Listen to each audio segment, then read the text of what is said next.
Olá!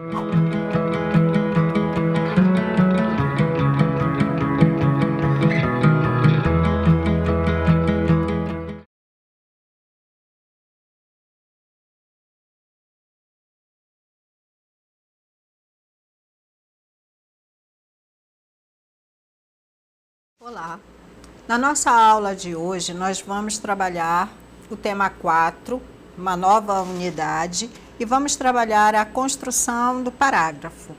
Essa é uma aula muito importante porque, ao contrário do que nós pensamos, a produção de texto, ela não começa no texto, ela começa no parágrafo. Para começarmos ali um trabalho já de uma unidade mais estruturada. Então, nesse caso, nós precisamos realmente conhecer como é que se constrói um parágrafo, o que é um parágrafo, quais são as técnicas, para que possamos, lá na unidade 5, ter um melhor aproveitamento. Então, vamos à aula.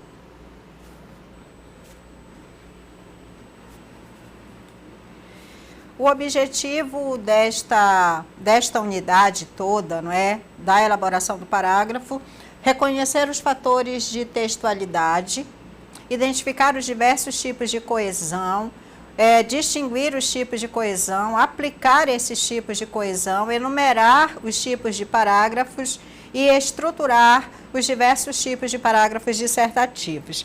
Observe que eu falei anteriormente aqui, olha, construção do parágrafo. E aí você vem aqui no objetivo e você vê coesão. E aí você diz, mas o que isso tem a ver? Na verdade, a coesão, ela é a base de um parágrafo bem estruturado. Então, é por isso que a gente começa estudando a coesão, tá? Então, nesse primeiro momento, nós vamos estudar a coesão e a coerência textual. E a elaboração dos parágrafos, na nossa próxima aula, nós vamos tratar.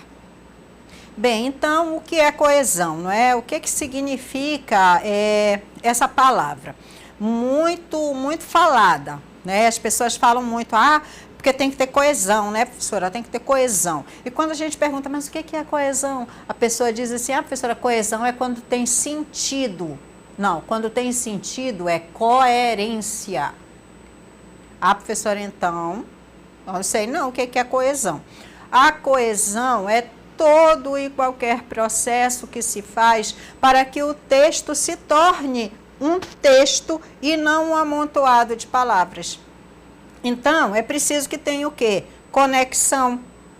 É preciso que tenha o quê? Progressão. O meu texto precisa progredir, caminhar, ampliar as construções. Então, a coesão é que vai fazer isso, tá? Então, para que se produza um texto, não basta colocar palavras na folha do papel, não é? Não é isso. Eu preciso fazer o quê?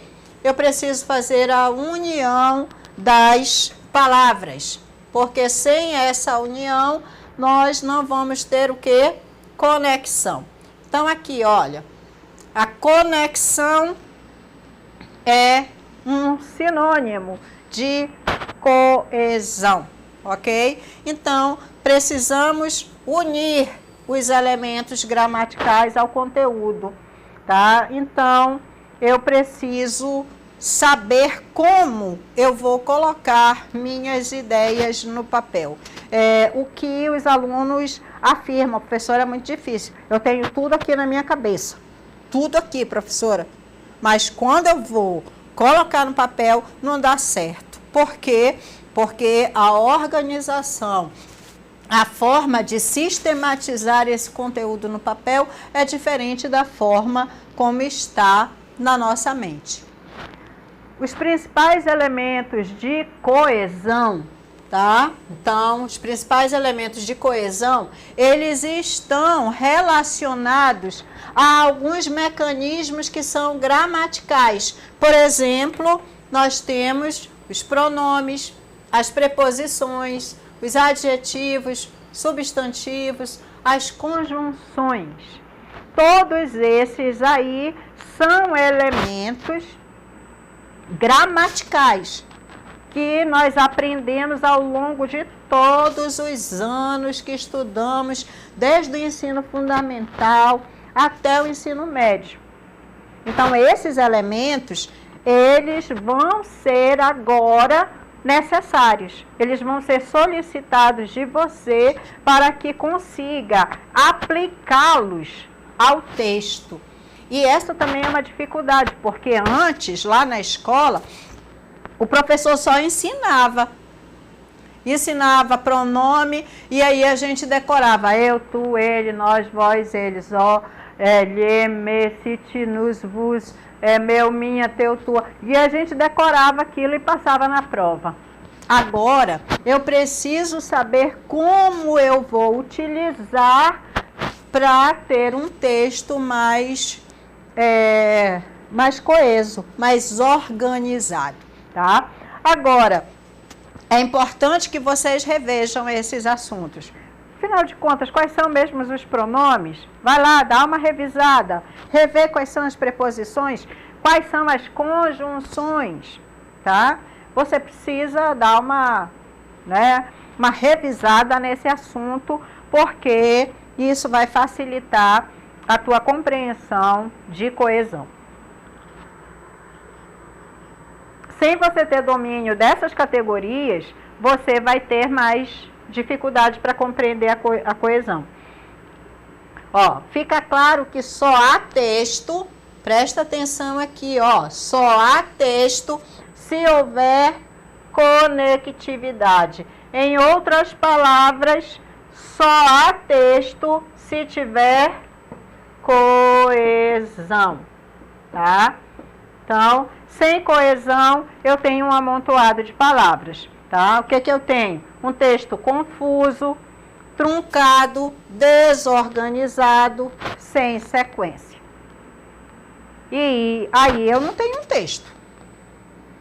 Se o objetivo da escrita é comunicar, e eu não estou comunicando, porque meu texto está truncado, está desorganizado, está sem sequência, eu não cumpri o papel da escrita. Então, a coesão é um elemento de fundamental importância na elaboração de textos, independente da tipologia. Se eu quero fazer narração, descrição, dissertação, injunção, seja o tipo de texto que eu queira fazer. Eu preciso ter coesão, tá? Então, o texto precisa progredir. E, além disso, essa continuidade, ela precisa ser harmônica. Nessa nossa etapa de estudo, a obra de Fávero vai ser a base para que nós possamos compreender, tá? E aí ela divide, essa autora, a Fávero, ela divide em 4 situações: a referência, a substituição, a elipse e a conjunção, que nós vamos estudar agora, iniciando pela referência. Então, olha aqui. Esse processo de coesão por referência, ele vai acontecer quando? Vocês sabem que quando nós escrevemos, no primeiro momento da escrita, sem estar prestando muita atenção em repetição e nada disso, só colocando as ideias, e isso é natural, isso é assim mesmo. Primeiro procedimento de escrita, você vai escrevendo as ideias, porque você não pode perder as ideias, elas são rápidas, na nossa mente elas passam muito rápida. Às vezes, a nossa mão nem acompanha o nosso cérebro, não é? De tão rápido que essas ideias vão se formando. Então, eu preciso ir escrevendo, só que depois eu preciso arrumar isso. Então, é comum que você observe repetição de palavras. Um monte de palavras repetidas. Se você está falando sobre meio ambiente, aí você colocou meio ambiente, meio ambiente, meio ambiente. Se você está falando de natureza, você colocou natureza, natureza, natureza. Se você está contando a história de uma menina, você coloca a menina, a menina, a menina. Então, essa coesão por referência é para evitar isso, é para corrigir isso aí, a repetição, tá? Então, eu uso a referência em vez de utilizar aquele nome que eu já utilizei anteriormente. Então, esse é um recurso para quê? Para o meu texto ficar mais claro, mais limpo, mais organizado, mais sequenciado, ok? Então, vamos lá. Referência, quando eu tenho um signo linguístico que se relaciona a um ser e eu tenho um signo linguístico. Por exemplo, menina. E eu quero me referir a algo, quero me referir a essa menina sem dizer menina. Como é que eu faço? Eu faço uma referência a ela. Eu faço uma referência. Menina, quem é a menina? É ela. Então, olha, esse ela vai substituir a palavra menina. Isso aí é a referência. Nós temos como referência a anáfora. Esse é o nome que é utilizado, anáfora, tá? Ela é um tipo de referência. E quando é que eu faço a anáfora? Eu faço a anáfora quando o item de referência retoma um signo já expresso no texto. Quando um nome, ele é substituído por um referente. Então, eu tenho um nome, não importa se esse nome é próprio, comum, simples, derivado, qualquer nome. E eu substituo esse nome por um referente. Quem é o referente? É o pronome, é o advérbio, é o numeral, tá? Então, pode-se ainda dizer que primeiro nós temos o nome. Depois nós temos o referente, tá? Então, aqui, olha, eu coloco o nome na frente, menina, e depois eu digo ela. Tá aqui? Dá para compreender a relação? Menina, e depois, para eu não utilizar mais menina, eu vou utilizar o ela, tá? Então, primeiro eu tenho o nome, depois eu tenho o referente. Vamos ver aqui alguns exemplos. O sonho de Teresa era ser cantora, mas ela ainda não conseguiu realizar esse desejo. Teresa é o nome e ela é o referente, é um pronome. Neste caso, um pronome pessoal do caso reto. Para eu não dizer assim, o sonho de Teresa ela era ser cantora, mas Teresa ainda não conseguiu. Eu retiro do segundo e coloco o quê? Um referente. Quem é esse referente? É um pronome. O outro exemplo, o rapaz ficou preocupado com os últimos acontecimentos. Ele sabia as consequências de um tsunami. Rapaz é o nome. Para eu não dizer rapaz no outro, né, na sequência, eu uso um referente, que é um pronome. Também um pronome pessoal do caso reto. O nosso próximo exemplo, moro em Manaus grande parte da minha vida e, mesmo que haja problemas, posso afirmar que aqui eu sou feliz. Então, Manaus é o nome. E aqui é para eu fazer referência a Manaus. Neste caso, aqui é um referente. Só que ele não é mais um referente que é um pronome. Ele é um referente que é um advérbio, tá? Aqui, advérbio de lugar. Então, a coesão por anáfora, ela se dá dessa forma. Eu tenho primeiro o nome, depois eu tenho o referente. E esse referente pode ser um pronome, pode ser um advérbio, tá? Em alguns casos pode ser até um numeral.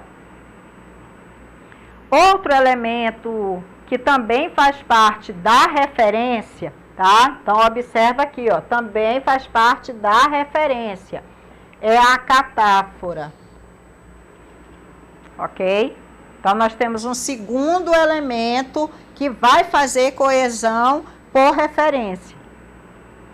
Neste caso da catáfora, ela é o processo inverso da anáfora, tá? Na anáfora, o que é que eu tenho? Primeiro o nome, depois o referente. Se ela é o processo inverso, o que é que vai acontecer? Quando é que eu tenho catáfora?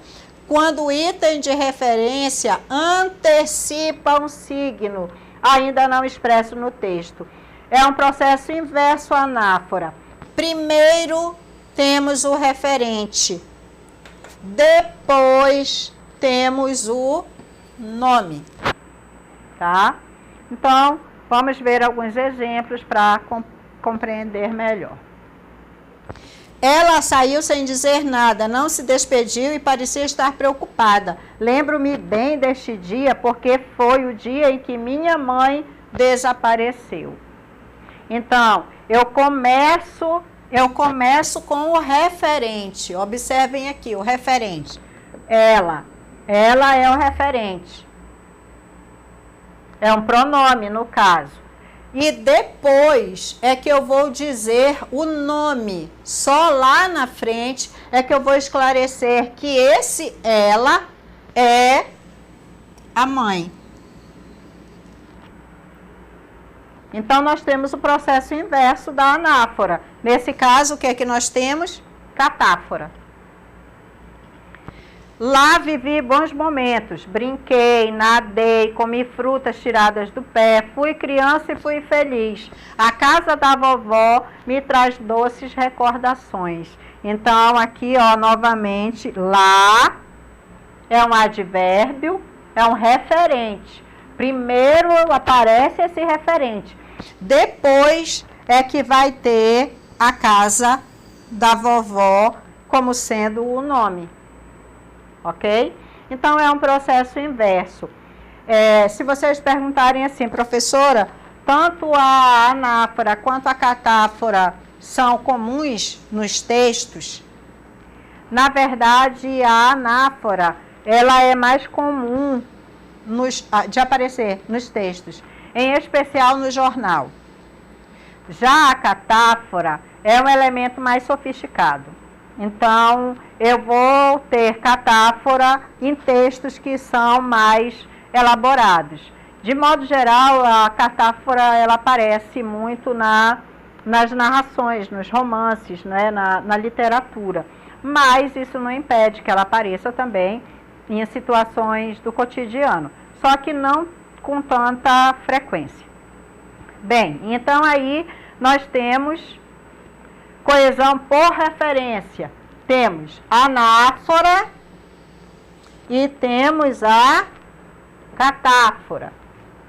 Dois itens para fazer a coesão por referência.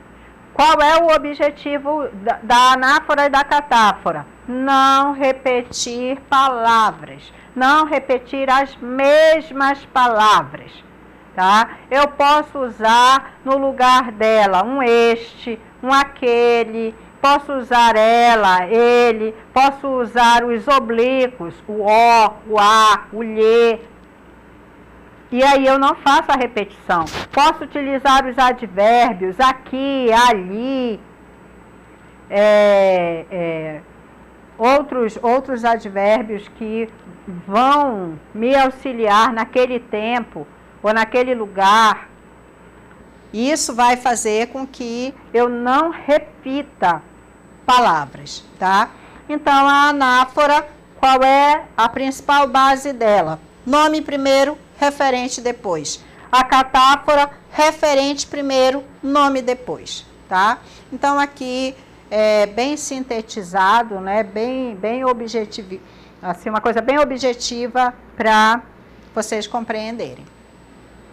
Nós temos outra forma de obter coesão, que é pelo processo de substituição. Então, olha só, aqui nós vimos a coesão por referência.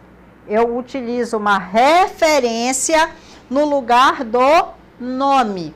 Aqui, olha, na substituição, eu vou fazer o quê? Eu vou substituir. Mas eu vou substituir o quê? Um nome por outro nome. Ou um verbo, tá? Por outro verbo. Nós vamos observar que na substituição eu não vou mais utilizar a questão dos pronomes e dos advérbios. Essa também é uma característica. Nessa coesão aqui, olha, na coesão de referência, quais são os meus referentes? Pronomes, advérbios, numerais. Na coesão por substituição, são os substantivos, são os adjetivos, são os verbos. Então, eu tenho, olha, outra classe de palavras para eu trabalhar, tá? Então, substituição é isso mesmo, é eu substituir uma palavra por outra palavra. Só que nesse caso eu vou substituir um nome por outro nome, uma característica por outra característica, tá? Também esse processo de coesão, de substituição, ele é feito para eu não repetir palavras. Nós temos aqui dois processos de coesão por substituição. A reiteração, quando eu propositalmente, porque eu quero enfatizar, eu repito a mesma palavra. Mas isso é intencional, eu tenho uma explicação para isso. Não é porque meu vocabulário é pobre. Eu tenho intenção de mostrar essa palavra mesmo, eu quero repetir. Então, isso é reiteração. Assim era a escola da minha infância, a escola do castigo e da punição, escola do aprendizado e da descoberta. Eu tenho a intenção de repetir que era a escola. Como era a escola da minha infância? Era uma escola do castigo, era uma escola do aprendizado. Tá? Então, isso é intencional. No outro caso, nós temos os sinônimos, tá? Bem, na questão dos sinônimos, primeiramente a gente precisa compreender que não há sinônimo perfeito na língua. O que é um sinônimo perfeito? É uma palavra que substitui outra palavra de forma plena. Ah, essa palavra é igual a esta. Isso não vai existir na língua portuguesa. O que nós vamos ter são palavras equivalentes. Eu posso substituir bonito por belo. Eles se equivalem. Professora, mas eles não são iguais? Não. Se você perguntar se eu quero ser bonita ou eu quero ser bela, eu vou dizer para você, eu quero ser bela. Porque a gente compreende que ser bela é maior do que ser bonito. Então, olha, não tem um significado igual, tá? Tem um significado equivalente, tá? Então, aqui, olha, nós temos termos equivalentes, tá? O menino tagarelava sem parar. Não parava quieto, parecia querer viver tudo em um só instante. Para a mãe, aquele garoto era a alegria da casa. Então, tá aqui, olha, garoto que vai substituir menino. Isso é coesão por substituição, utilizando sinônimo. Outra questão importante do sinônimo é que, assim, dependendo do contexto, aquele sinônimo pode ser utilizado. Agora, às vezes, em outro contexto, já não vai dar para utilizar. Então, é preciso saber qual é a relação desse sinônimo, né, no cotidiano, no uso da língua. Várias vezes fui àquela casa, era grande e iluminada, aconchegante, com um ar de tranquilidade. mesmo com o passar do tempo, ainda sinto que é o meu lar. Olha, fui àquela casa e aquela casa, ela é o meu lar. Então, nesse contexto, lar pode ser sinônimo de casa. Professora, em todos os contextos, lar pode ser sinônimo de casa? Não. Em alguns contextos, não vai dar para ser. Então, o que eu falei anteriormente, tá?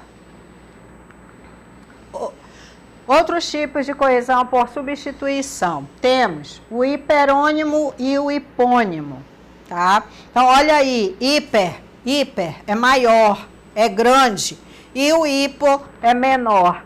Então, nós temos um nome que é maior e temos outros nomes que são menores, que são hipo, e que estão dentro do hiperônimo, ok? Então, a gente diz que a gente tem uma relação de todo parte. Quem é o todo? É o hiper. Tá? E quem é a parte? É o hipo. Ok? Então, aqui nós temos, isso aqui é um H, só para constar, tá? Nós temos uma palavra maior e dentro dela, né, vamos ter várias outras, tá? Nós temos aqui a palavra automóvel, tá? Automóvel é uma palavra. Eu estou escrevendo um texto e eu estou falando sobre o trânsito caótico das grandes cidades. E aí eu já disse que tem muitos carros que transitam nas ruas em diversos horários, que cada vez mais a população tem carros. Aí eu já vou repetir, olha. Para eu não repetir, eu uso a palavra automóvel, que é o quê? Um hiperônimo. Por que, professora, que é um hiperônimo? Porque automóvel tem vários tipos. Então, automóvel é a palavra maior, é o hiper. E carro é um tipo de automóvel. Então, é um hipo. É um hipônimo. Ele está dentro do hiperônimo, tá? Então, olha. Automóvel é o todo, é uma palavra ampla, de categoria maior, enquanto que carro, moto e ônibus são palavras que fazem parte do todo, no caso do automóvel. Então, é isso que é hiperônimo e hipônimo. Hiperônimo, categoria maior, tá? Então, eu tenho eletrodoméstico, é a maior categoria. Geladeira. É menor, é um hipônimo, ok? Eu tenho fruta, hipônimo, banana, perdão, hiperônimo, tá? Fruta, hiperônimo, banana, hipônimo. Então, o hipônimo, ele sempre está dentro do hiperônimo, que é a maior categoria, tá? A antonomásia. Antonomásia, ele é também, para não ter repetição, tá? Normalmente, a antonomásia só vai acontecer com nomes próprios. E pode ser tanto nome de pessoas, quanto nomes de cidades, quanto nomes de times, por exemplo, tá? Então, a antonomásia é como se fosse um segundo nome, ok? Um segundo nome que se pode atribuir àquela pessoa. Quais são as formas de segundo nome que nós temos? A nossa profissão é um segundo nome. Às vezes alguém fala assim, a Joaquina, aí diz, a professora? Olha, esse é o meu segundo nome. A minha profissão que vai ficar no lugar do meu nome, tá? Os apelidos, às vezes, não só os apelidos, a forma como você é conhecida. Professora, mas como eu sou conhecida e apelido é a mesma coisa? Não é. Por exemplo, Maria das Graças Meneghel é o nome. Xuxa é o apelido. Rainha dos Baixinhos é como ela é conhecida.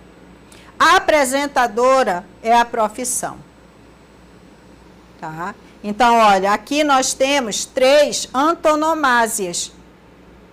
Se eu estou escrevendo um texto, eu não vou precisar ficar falando todo o tempo só Xuxa, Xuxa ou Maria das Graças, Maria das Graças. Eu vou dizer, ora, a apresentadora é a rainha dos baixinhos, tá? Então, a antonomásia é isso. É eu fazer a substituição desse nome pelo segundo nome, tá? Por outro nome.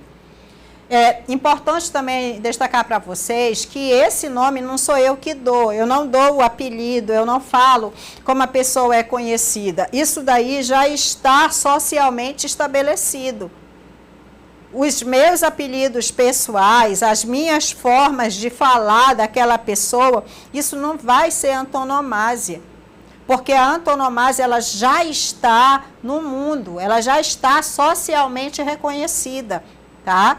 Então, por mais que eu queira inventar uma antonomásia, não vai dar certo, tá? Porque eu vou conhecer, 3, 4 pessoas que convivem comigo vão conhecer, mas o mundo todo não vai saber, tá? Então, eu não posso perder de vista que eu estou usando um recurso para escrever, e quando eu escrevo para muitas pessoas, tá?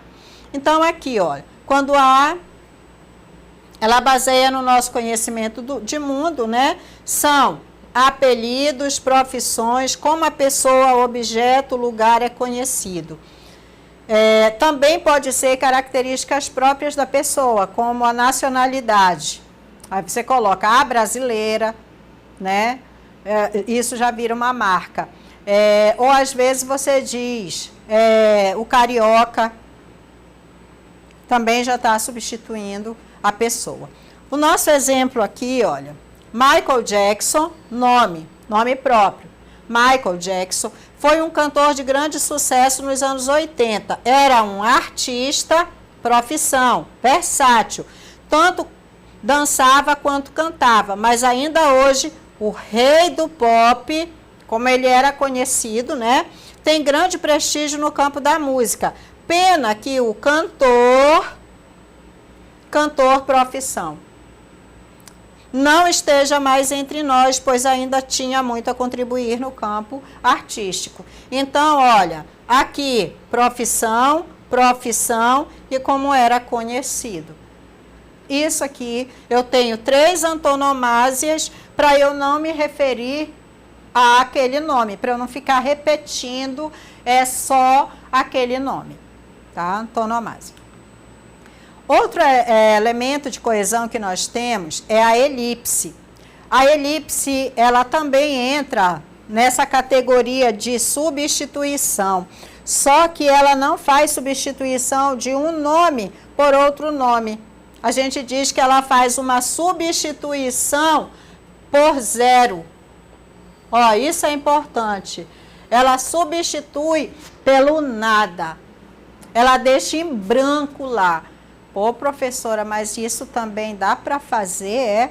Dá para fazer. É a elipse. Você omite, ok? Mas você é uma pessoa, é o falante da língua portuguesa, né? Você é habilidoso nesta língua. E você consegue reconhecer que ali não está presente, mas ali existe um referente, tá?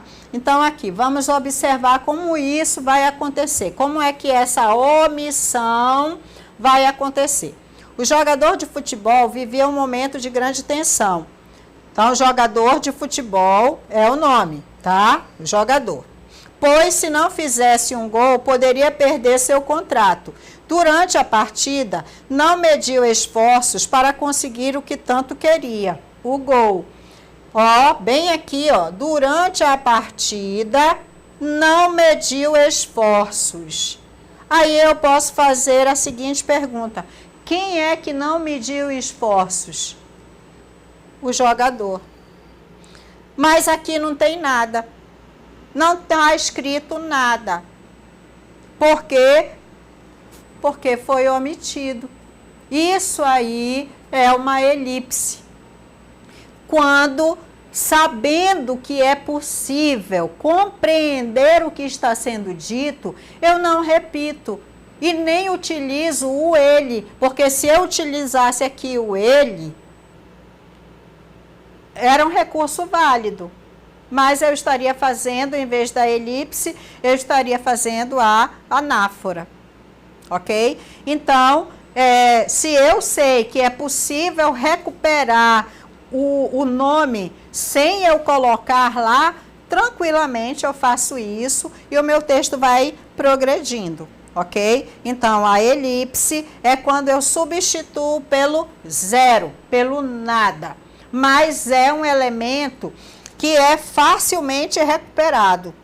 Eu consigo saber do que, afinal, ele está tratando. Eu não tenho dúvida, tá? De que bem aqui tem o jogador, ou que bem aqui tem um ele. Outro tipo de coesão é a coesão sequencial. Então, olha, nós já vimos aqui 3 tipos, né, de coesão. Vamos iniciar agora a terceiro tipo de coesão, coesão sequencial. Nesse tipo aqui, eu já não quero mais fazer coesão para não repetir palavras. A intenção não mais é essa. Qual é a intenção da coesão sequencial? Ora, olha o nome dela, sequencial. Então, é dar sequência, é fazer com que o meu texto progrida, com que o meu texto caminhe, avance, sem que tenha prejuízos para o entendimento, tá? Nesta etapa do texto, olha aqui, ele vai fazer progredir o texto, vai fazer caminhar o fluxo informacional, tá? O fluxo informacional. Então, não há retomada de itens. Aqui, como é que nós vamos conseguir fazer? Qual é o principal elemento? Preposição e conjunção, tá? Esses são os principais elementos. E uma boa pontuação. Isso aí é imprescindível. Eu preciso colocar ponto seguido onde deve ter, colocar vírgula onde deve ter, ponto e vírgula, porque a pontuação ela também auxilia nesse processo da coesão sequencial. Então, observa aqui, olha.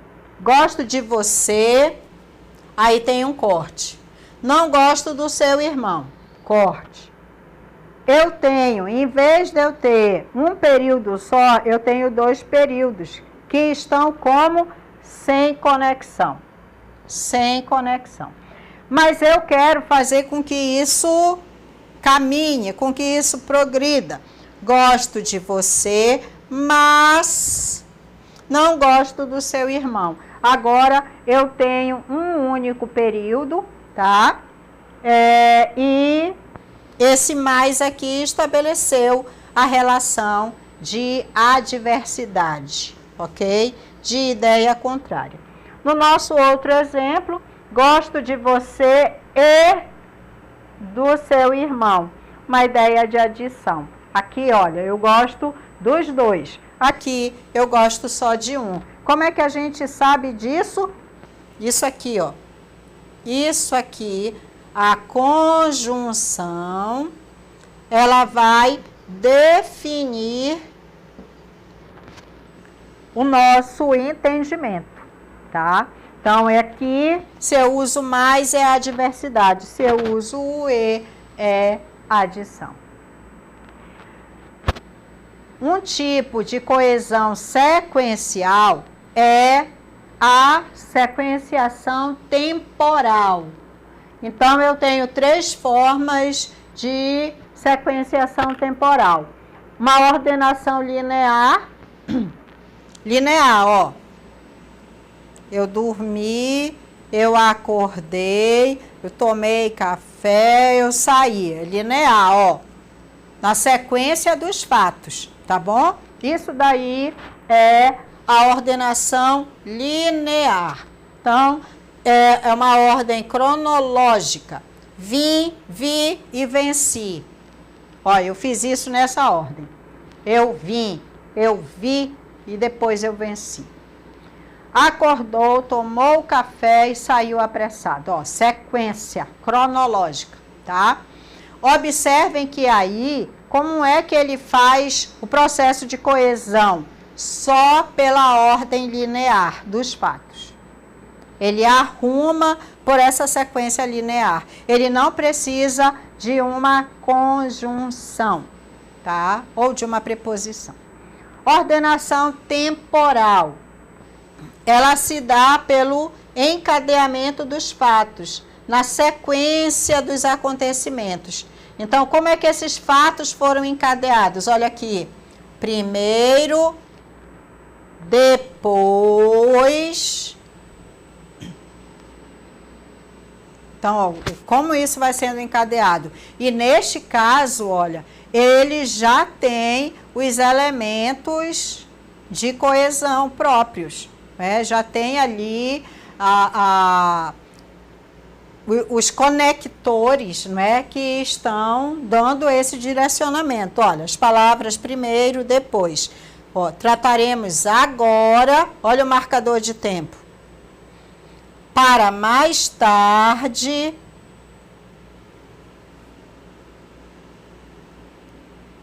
Ok?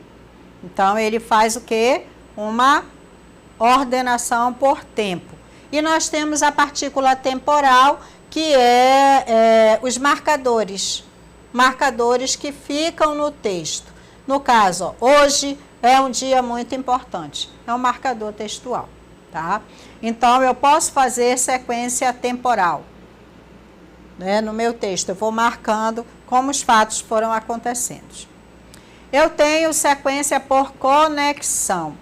Neste caso, a sequência por conexão, ela vai se dar porque ela vai unir um pedaço a outro, tá? Então, olha, conectar. O que é conectar? É isso aqui, ó. É juntar, é unir um pedaço ao outro. Então, olha, quando nós fizemos aqui, neste outro exemplo, nós conectamos, olha, mas, e, isso foi conexão.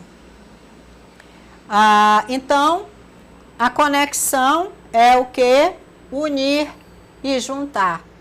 Eu vou fazer isso através, principalmente, das conjunções, que são muitas e que eu preciso dominar individualmente. Minha casa é bonita, eu gosto dela, todo dia fico feliz porque vou lá. Olha aqui como eu tenho. Minha casa é bonita, eu corto, eu gosto dela, eu corto. Todo dia fico feliz porque vou lá. Eu tenho uma sequência sem conexão. Vocês percebem como o texto está cortado? Minha casa é bonita, eu gosto dela. Todo dia fico feliz porque vou lá. Ó. O texto não está correndo, o texto não está progredindo. Então, aqui, para mim, minha casa é bonita e eu gosto muito dela. Por isso, todos os dias, fico feliz em voltar para ela. Agora, eu tenho uma sequência de ideias que estão conectadas. Elas não estão mais cortadas, truncadas. Elas estão correntes, tá? Sequenciadas. Isso aí é a coesão por conexão. Nesse tipo de coesão, nós vamos fazer, como eu falei para vocês, pelas conjunções.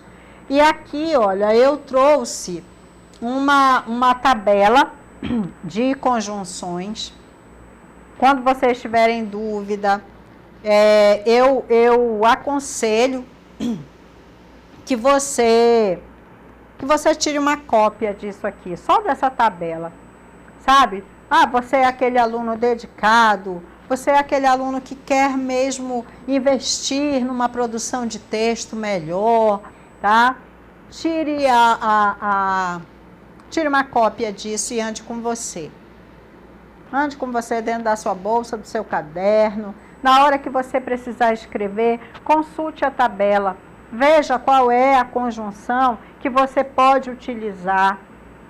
Veja como é que você pode organizar através dessas conjunções. Você vai ver, com o passar do tempo, você vai fazer isso de forma tão natural que você nem vai mais precisar da tabela. Agora, na prática, o que é que eu observo quando os alunos escrevem? Os alunos só conhecem uma conjunção, que é o que. Então, o texto é repleto de que. Quando ele não é repleto de que, ele é repleto de então. Você vai observar, olha, que nós temos aqui, existem outras, fora essas, outras conjunções. Mas, se vocês utilizassem essas aqui, todas, o texto de vocês já seria bem melhor do que vocês escreverem o tempo todo só o que. Se vocês fizerem pontuação, colocar ponto seguido, vocês vão ver, vai diminuir a quantidade de que, de então, que vocês escrevem. Porque isso tudo, olha, a repetição dessas conjunções também deixa o texto truncado. A menina que eu gosto, que fica perto da minha casa, que todos os dias está na parada de ônibus, é muito bonita, mas eu não tenho coragem de ir falar com a menina que fica lá na parada de ônibus.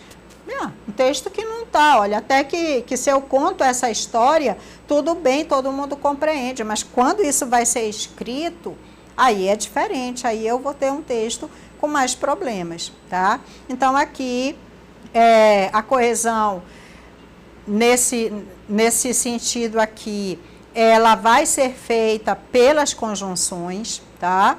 Então, a coesão sequencial, ela é feita pelas conjunções. Você precisa dominar essas conjunções, saber qual é o sentido que elas têm. E tá aqui, olha, adição, oposição, afirmação, exclusão, né? Então, aqui eu já tenho o que elas significam. E aqui estão elas.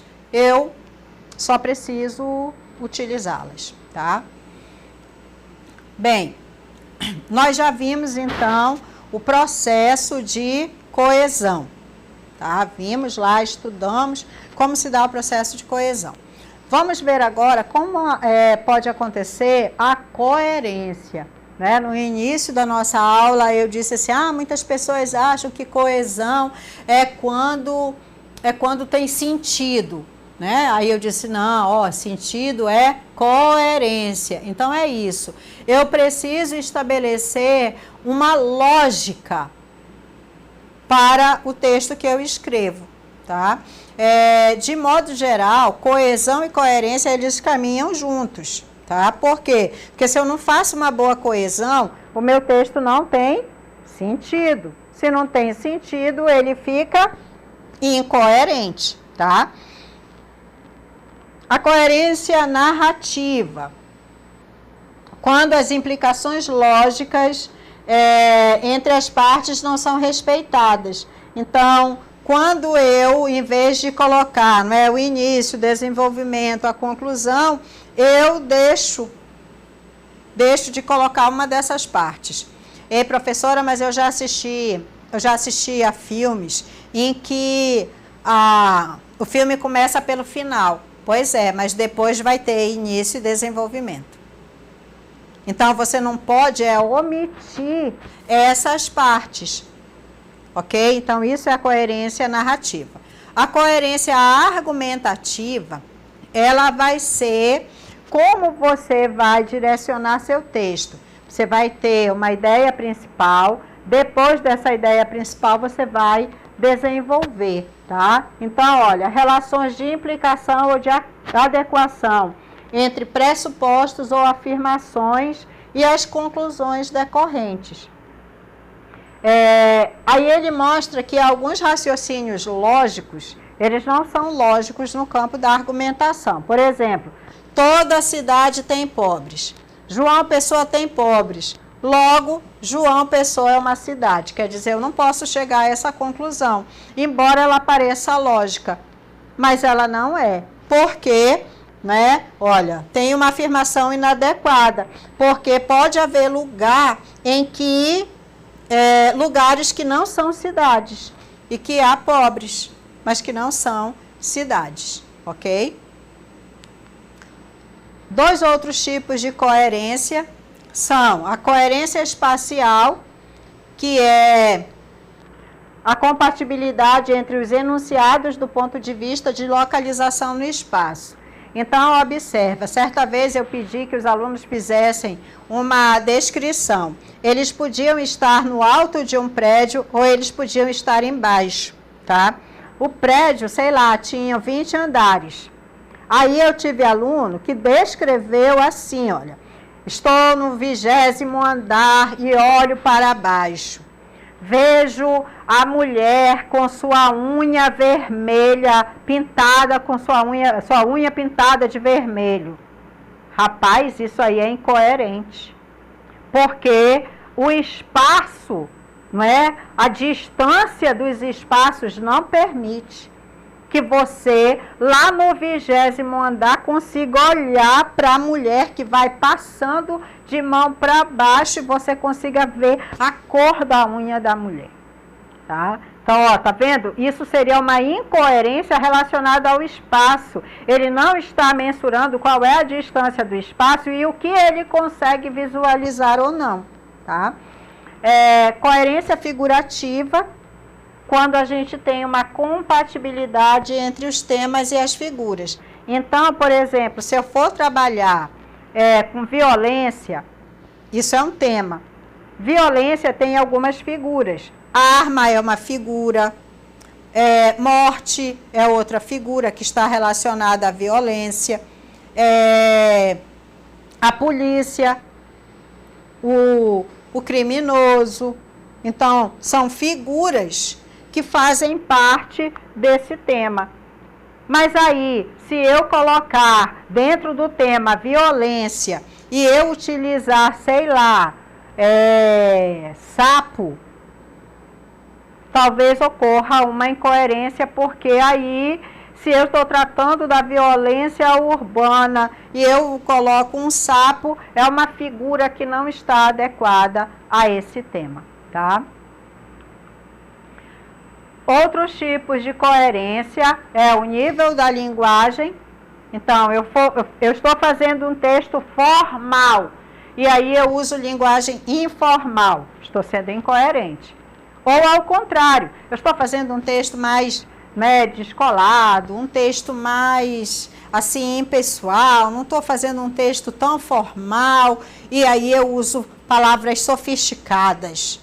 Eu também estou sendo incoerente. Então, a minha linguagem, ela precisa estar como? Ela precisa ter compatibilidade, ok? Então, olha, incoerente, pois, usar expressões chulas ou de linguagem informal num texto caracterizado pela norma culta. A não ser que eu queira, não é, fazer um texto para chamar a atenção sobre isso. A coerência temporal são as leis da sucessividade dos assuntos, tá? Aqui, olha, acordei cedo hoje às 10 horas. Poxa, acordei cedo. Cedo, 10 horas. Fui ao trabalho, vesti a roupa, tomei banho e fui caminhar depois do almoço. Você vê, as ordens aí, elas estão alteradas, né? Então, isso vai causar uma incoerência. Nós chegamos aqui ao fim desta aula.